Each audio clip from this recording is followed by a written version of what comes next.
and at Fox 45 is a 25-year-old Alex Michael Brizzi.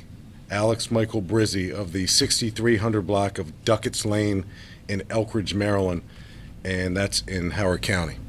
I believe his information's up on the screen. We have an arrest warrant for Brizzi, charging him with the following crimes: second-degree arson, that's a felony; first-degree malicious burning, that's a felony; and the following misdemeanors: threat of arson, 4 counts of reckless endangerment, and 1 count of possessing a phony destructive device. If we can go to the aerial view. To recap, it was yesterday around 1:20 p.m. when the Baltimore Police Department and the Baltimore City Fire Department responded to the studios of Fox 45 on 41st Street in North Baltimore in the iconic TV Hill area of our city. We quickly found out that a bomb threat had been called into the network. Shortly thereafter, a fire was set to a vehicle in the parking lot. Brizzi had entered the building and was engaged in a conversation with a security contractor in the vestibule of the building. The security contractor was speaking to him through the glass, and the door was secured where you would have to be buzzed in from the vestibule to the rest of the building. The security contractor, who, by the way, I'm going to try to hire, observed what appeared to be an explosive device or explosive devices strapped to Brizzi. The security contractor was able to alert the staff of the situation, and they simultaneously began evacuating the building.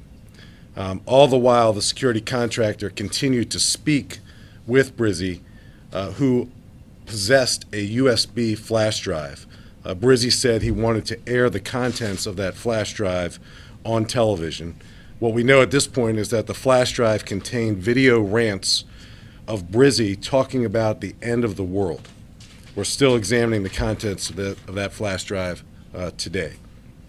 If we can go to the next picture, I think it's a front view of Fox 45.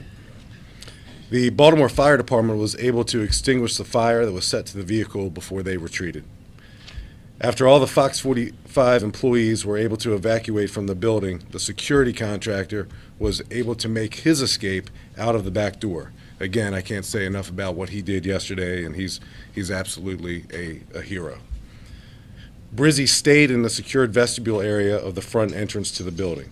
The Baltimore Police Department immediately dispatched our arson unit, our bomb squad, our SWAT team, our negotiators, our special operations, and other additional patrol officers to the scene.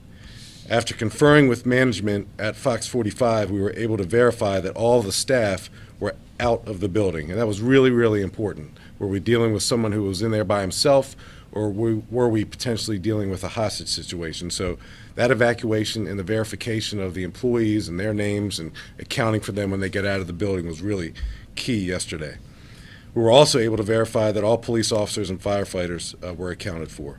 We were then able to observe Brizzi in the vestibule area in what we know now to be a hedgehog onesie and a surgical mask. This outfit appears to be something associated with the Japanese anime culture. As public safety assets continued to arrive, Brizzi stayed inside of the vestibule. We had not yet made any contact with him, and the area of the vestibule did not have and does not have a telephone.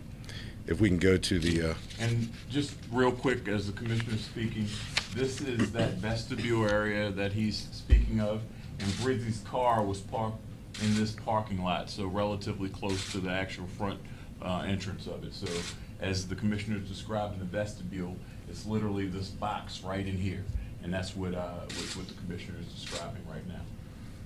Okay. So now fast forward, and now it's approximately 3 p.m. Brizzi, on his own, exited the building. SWAT officers were positioned close by in the parking lot, and they gave him many verbal commands to stop and comply. Brizzi refused and continued to advance toward officers who were staged across the street. Brizzi had one hand in his pocket, and the device that appeared to be an explosive device still strapped around his torso. After failing to comply with repeated commands, police officers fired upon Brizzi, striking him 3 times. 3 officers discharged their firearms at Brizzy. Maybe we can go to the next picture. I think that'll show the devices. I think there's a few of them. Yes. Brizzy went down, but kept his hand on some sort of detonator device. He was conscious and alert as officers gave commands to him. And as we explained yesterday, we wanted to rush to him. He was obviously injured. He was shot. We wanted to render first aid, but we absolutely, positively couldn't do that because he still had his hand on what appeared to be a detonator type device, and he was still strapped with what appeared to be explosive. So we were not able to rush and give him aid immediately because he still posed a significant immediate threat to everyone around that area, which is obviously a residential community as well. At that point, we utilized a robot that is usually used by us to investigate suspicious packages, and that robot approached Brizzy. We continued to talk to Brizzy, and he continued to be non-compliant. We really wanted him to get his hand out of his pocket and off that device. The robot was able to disarm and disrobe Brizzy. We were eventually able to secure the vest that was outfitted like an explosive device to render aid to Brizzy. He was transported to the University of Maryland Shock Trauma in serious but stable condition. His injuries are still described as non-life-threatening. Once Brizzy was removed from the scene, detectives were able to determine that the device that Brizzy had around himself was a life preserver. The life preserver was outfitted with wires, and chocolate candy bars were wrapped in aluminum foil that were dangling from this life preserver that was wrapped around his torso. The wiring led to a motherboard that appeared to have been taken from a smoke detector. I guess you can see that there.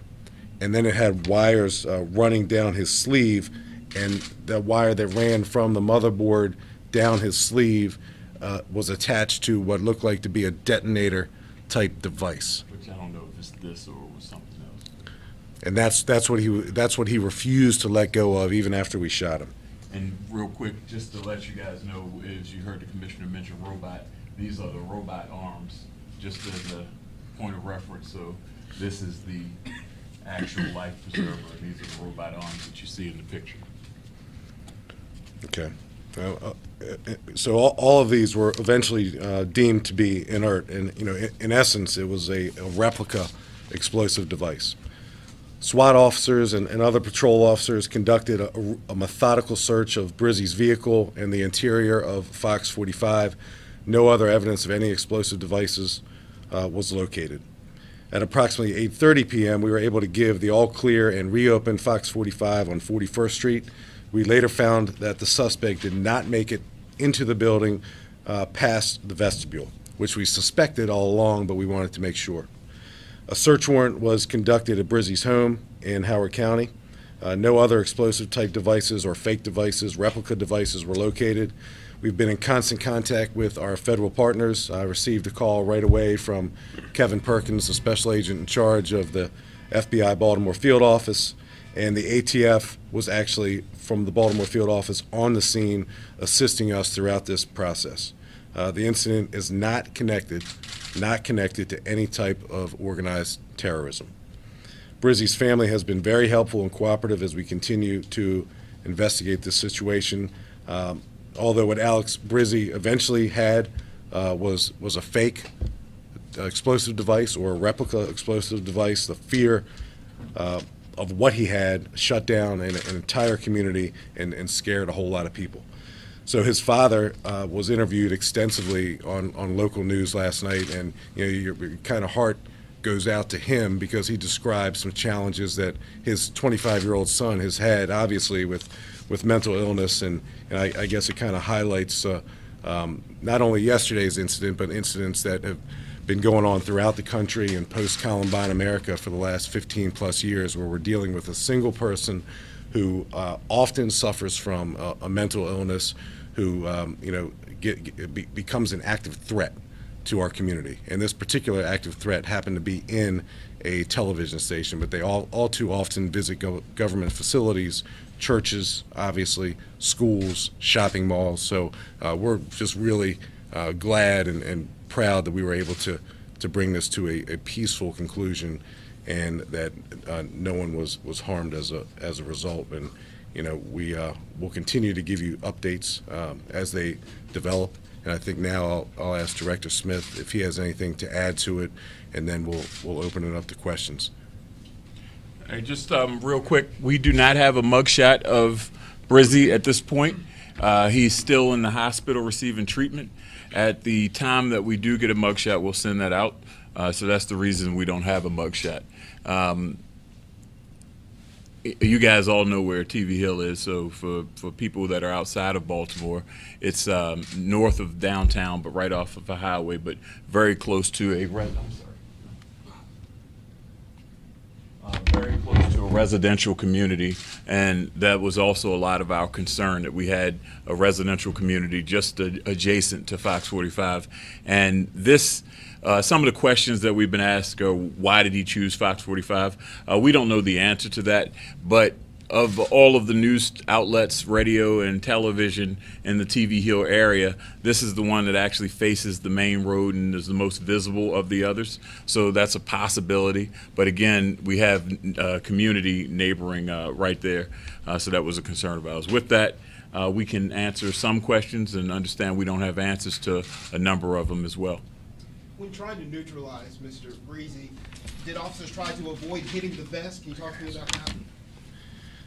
So that question has been asked. So Mr. Brizzy was wounded non-fatally, and he was struck in some of his extremities. Police officers in Baltimore, just like police officers of this country, do not shoot a person to wound a person. We do not train police officers here or elsewhere to shoot people in their extremities. We shoot to stop a threat, and that shot placement is typically center mass, or with some of the counter sniper rifles, it could be a headshot. So the fact that he was not fatally wounded was not intentional. The fact that he was non-fatally wounded was not intentional. We shoot to stop a threat, and these were non-life-threatening injuries that Brizzy sustained. Can you clarify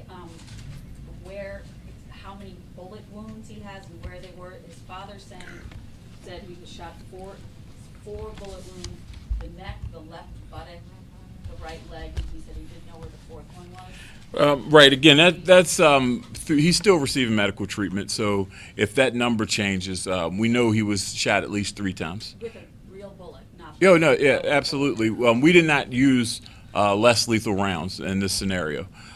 This was a scenario again, and we can go to the. This doesn't look like a joke. It doesn't look like candy bars. That's something in hindsight. And again, as the commissioner illustrated, the fear that the employees at Fox, that the security guard at Fox, and then the community at large had was what they saw in this. And you could see how sophisticated it was to look like something real with the wiring, and how meticulous you have to be to crack a motherboard out of a smoke detector and hook it up to make it look like something. All of these wires, none of it had the capacity to cause any type of explosion, but it certainly had the look that it could cause an explosion. Can I add, because yesterday there was a little bit of confusion about did we or didn't we use less lethal weapons. We did not, ever. I don't know where that rumor came from, but I just want to explain why we wouldn't consider using less lethal.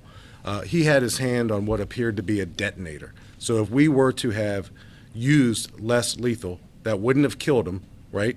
And then he possibly would have been in a position to detonate if, in fact, this was a real device. So a less lethal option was not on the table yesterday at any time, because of the fact that it could serve to really ignite, no pun intended, the scenario. And I'm not sure exactly how to ask this, but the reason the less lethal narrative possibly makes sense is because when you watched it, you heard the gunshots, and I think he didn't even flinch, or barely flinch. Yeah. So then, if you think he was shot in the neck and the this and the that, to not, it may. Right. I mean, Yeah, could there be an explanation for why someone wouldn't react to that, or? Well, he was shot in areas that weren't fatal. He was shot in the leg and the buttock and the neck. Those aren't necessarily fatal gunshot wounds. You don't necessarily die if you're shot in those parts of your body, and then what will eventually be revealed if in fact he was on any type of medication or narcotics or anything else that could have kind of given him that superpower strength to prevail through that. So we don't know that yet, but certainly I mean I get that, because you see when the shots are striking him, and you see he keeps on going. But and we know this, and this isn't the movies or television. Just because you're shot, you don't fall back 20 feet through a plate glass window and end up being. Not every gunshot wound is fatal, and yesterday they weren't fatal. Excuse me, and again, from just watching this all unfold, it appeared that there was one point when he possibly complied with requests or demands from officers. It looked like he undid this vest, life preserver thing. Is that true? Is there at any point did he help him get medical treatment and I don't think so. help his end? No, it doesn't appear so. I mean, the robot assisted in taking some of that off, and at the very end, it was over with at that point. So we were able to use that robot, and you see the arms in it in that picture again, to drag that device away so they could get medical treatment to Brizzy and get him to the hospital. Do you know, had he been planning this for some time? Is this something that just happened organically in the past 24 hours beforehand? We are literally still in the midst of the investigation, but I think it's fair to say that he had a plan to do something like this. He wanted to get. Now, was his plan to actually hurt someone or actually try to get his message across? Again, he didn't have the ability to hurt anyone in hindsight with what he had. But it appears from some evidence that we're collecting that this was something he thought about and as part of whatever he has going on in his mind. So again, what we know right now is that there's some sort of rant of him talking about the end of the earth, end of the world on his flash drive that he brought to Fox 45 for purposes of them airing it. And the commissioner talked about the security contractor being a hero. Can you just talk a little bit? Did he do all the right things as far as what you've been able to see? Yeah, and I don't know if that's just his nature. I don't know if that's his training. It's probably a combination of both, but that grace under pressure is something that's admirable. It's something that not everyone has. I think, you choose fight, flight, or freeze. He didn't literally fight yesterday, but he stayed engaged with this person. He simultaneously evacuated the building, and that's impressive for what that young man did yesterday. And it's something I think as we look back at this in retrospect, why did this end up going relatively well? I think he's the linchpin in it all. I have a question about the car and the car fire. Have you confirmed it was his car? Because what we saw, the car we saw that had been burned was up against a wall, and I think you mentioned where he had parked his car. Yeah, it was, and again, that's not the exact map of what we had yesterday, but that was his vehicle that he set on fire yesterday. It was like a black four-door. I don't know what type of vehicle, but some type of black sedan. Yes, yes, and it's also fair to say that from the security guard that Brizzy wasn't overly agitated from what he could tell, that he was, he was able to engage in that conversation with him for an extended period of time. So. Have you or other police agencies you've talked to had previous contact with him? I know the dad told Fox 45 that there was an incident recently where officers had to hold him down. We're still following up on that and his complete background, but it doesn't look like he had any extensive criminal history, certainly not involving this type of activity. And do you think there was anybody else involved, talked to him about it, helped him plan it? Well, that would be, of course, something that we look into as part of our investigation, and understand that a lot of questions that were asked on scene that we couldn't answer because our primary goal at the time was the safety of the citizens surrounding the Fox 45 establishment and trying to end the situation peacefully. So our investigative portion kind of started later in the evening to really dig into what precipitated this incident to occur, and finding out if anyone else knew or anyone else was involved is something that we'll be investigating. And Captain Holman leads up the division that'll be continuing this investigation. Although we'll be pretty much finished with news briefings after this, the investigation is going to be ongoing, of course, in something like this. I have a question about his, he's at shock trauma. Do you have any Police. idea when he'll be released from the hospital to your custody? And given what you have said, Chief, and what his father has said, would he be brought to a jail cell, or would he be brought to some sort of mental health facility instead? Have you Well- thought about that part of it? Well, we have an arrest warrant for criminal charges against him. That's always something that will be dealt with after the fact.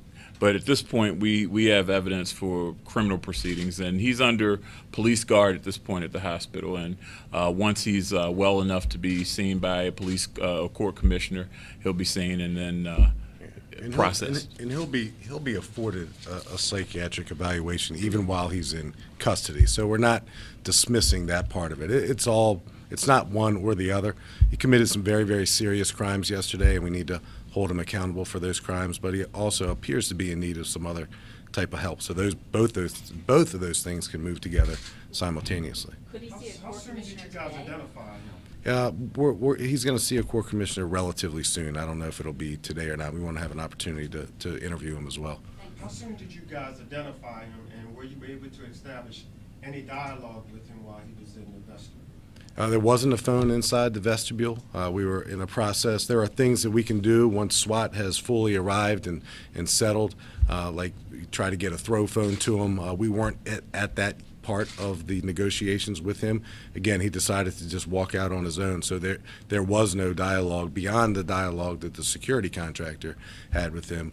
Any type of conflict management scenario involves efforts to make personal contact with someone who's barricaded himself, but we had not yet reached that point. He just kind of came out. Do you think he was walking back towards his car at that point in time? I don't know, and that's one of the reasons why we want to interview him to see what his intentions were. Did he want to get attention because he thinks the end of the world is coming? Did he want to scare people? Did he have suicidal tendencies where he wanted the police to shoot him? I mean, we don't know. All those things are possibilities, and it benefits us and benefits society, frankly, to know where a person's mind is, because as we look back retrospectively at all these things, inevitably there's always a point where someone should probably say, you know what, that's where I needed to get this person some help, and for whatever reason that didn't happen. Did he say anything while he was laying there? I'm not. No, I mean, we're not going to get into any statements he made. I mean, the statements weren't statements of him complying, that's for sure. And to your question, we were able to get a tentative ID relatively quickly, but we didn't have a positive ID until after the fact. So once we got him in custody, we were able to confirm that the tentative ID that we had was in fact him. And that's how our investigation continued and carried on out to Howard County. Is there surveillance footage from the building that will be released? I don't think we're going to be releasing it. I don't think we really have much of a reason to release it proactively, because we don't have any type of ongoing threat or any type of situation at this point. But there was a ton of media there, ironically enough. Are you going to make these Pictures are files going to available? be sent out to the news desk. That'll happen as soon as we're finished here. And was that his blood that we saw? Mm. I mean, it's not something we would want to show again. So Where'd you see it? there was like a trickle in the back, and so on the detonator had some drops. Oh, here? all right. Well, let's not use that photo then. If we blurred, I just wanted to make sure yeah. it wasn't something else that the robot used or. No, it wasn't. I mean, he was wounded, so Okay, yeah. thank you. All right. Did you have anything? Talk about his costume and how it was anime related. Does that have any relationship to what he was doing there in any way? Is there any significance to that? No, we don't know that yet. Whatever reason, if he was a hunter, maybe he would have had camouflage on. So he just happened to have this type of outfit on, and it made for punchlines for people, but it was a serious situation for us because, again, that's not something you normally see. And to see it yesterday, it was, of course, a bit of a frightening experience for many. Are you looking into his social media accounts as you investigate where his mind was? Of course, of course.